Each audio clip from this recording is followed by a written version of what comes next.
Good Saturday morning, guys. What we're doing now is we are going to nip into town, into Aberdeen, pick up a couple of things. You need a book to pick up at Waterstones, the 13th in a series of 13. I'll work that out in my head. But Michelle's not read the previous 12, so it may be some time before you get to read it, around Christmas. If I get the series all done by then, yeah. Have you TBR'd your others? I've TBR'd some of them. I mean, they're all on my owned TBR, you know, your mega list. My mega list. Yeah, so let's all go for a ride into town and see what's happening. Pretty chilly this morning. Now we're going to be watching rugby this afternoon, so get our errands run today, then we don't have to do anything for the rest of the weekend, with no commitments for the rest of the weekend. Have we? Moving on.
Guys, that's us on the way home. We've done our bits and bobs.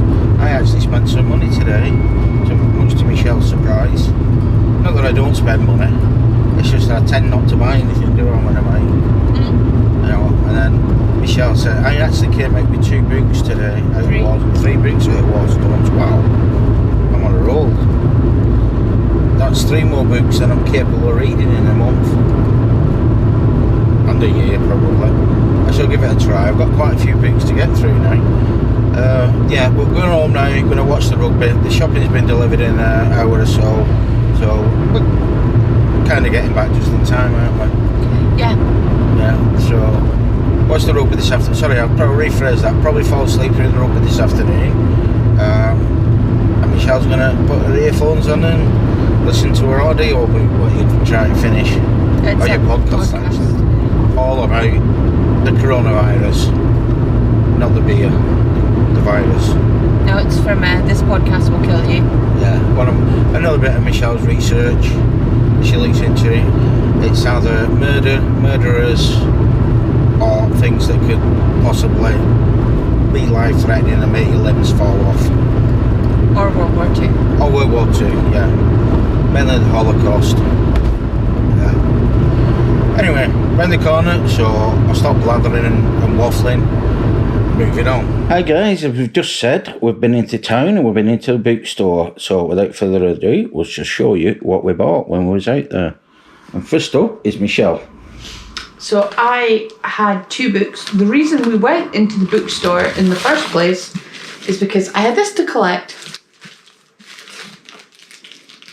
which is the main reason we went to the bookstore.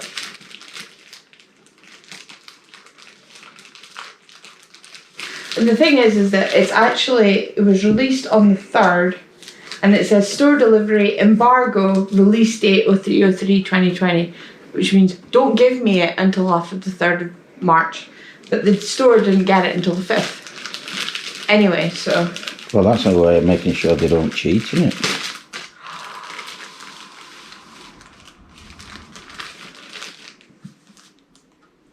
This is a different edition than the one they're selling in the store. So what I have here is Chain of Gold, The Last Hours, Book 1 by Cassandra Clare.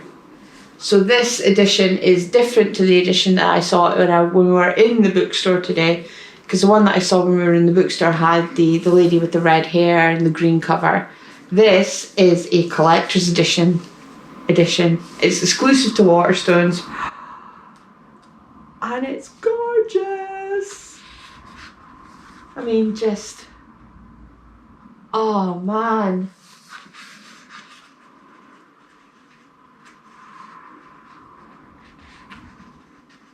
I love it. But I can't read it yet. I can't read this until I've read all 6 of the Mortal Instruments series, all 3 of the Infernal Devices series, and all 3 of the... what is the 3rd one called?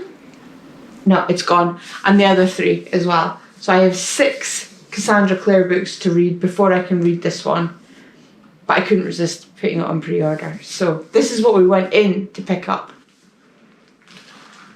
And while I was there, because I can't go to a bookstore and just pick up the book I went in for, I also picked up Sarah J Maas's Crescent City, which is the first book in her adult, I'm pretty sure this is an adult fantasy.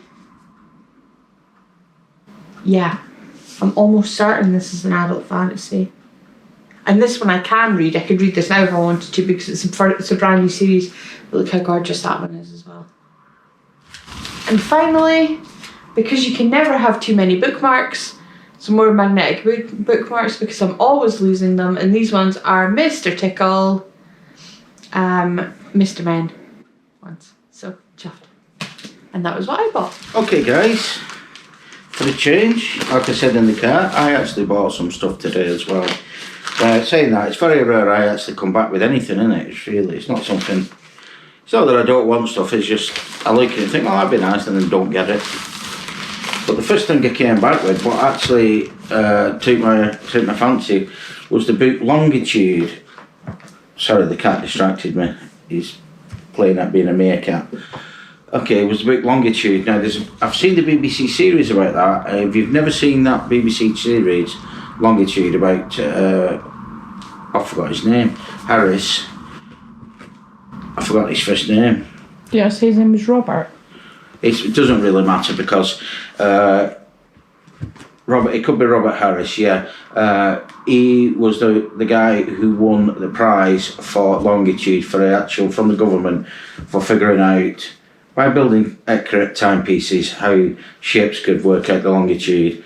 There was a BBC programme about it, and also a little bit of a fact, it was one of the Harris watches that they sold on Only Fools and Horses when Del Boy and Rodney became millionaires. So that's the first one, Longitude. Looking forward to reading that actually. It's only a short week, I might actually be able to read it.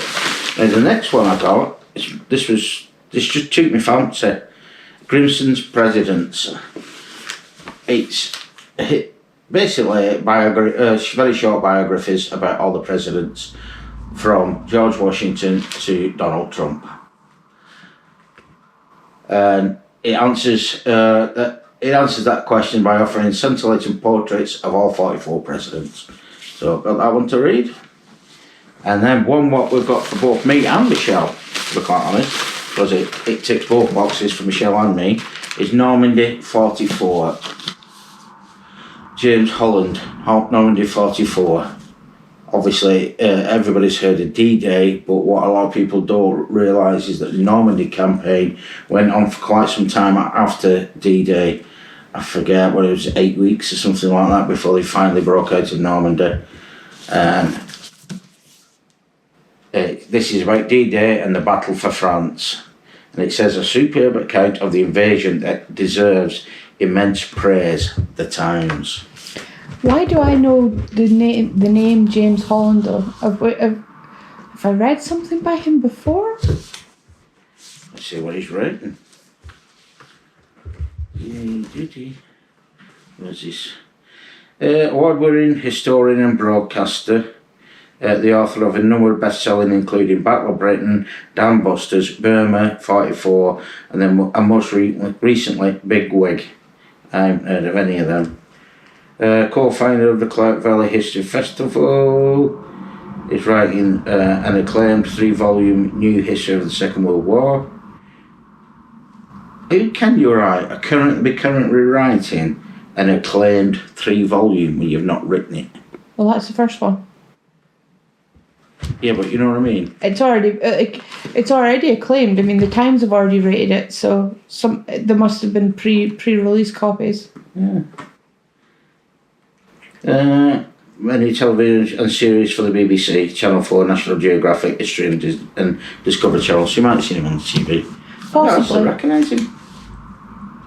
don't recognise him. But it doesn't matter. Anyway, that is my big haul from the shops. Moving on. Okay guys, that's the rugby watched, and I didn't fall asleep through it, so I managed to watch England narrowly beat Wales.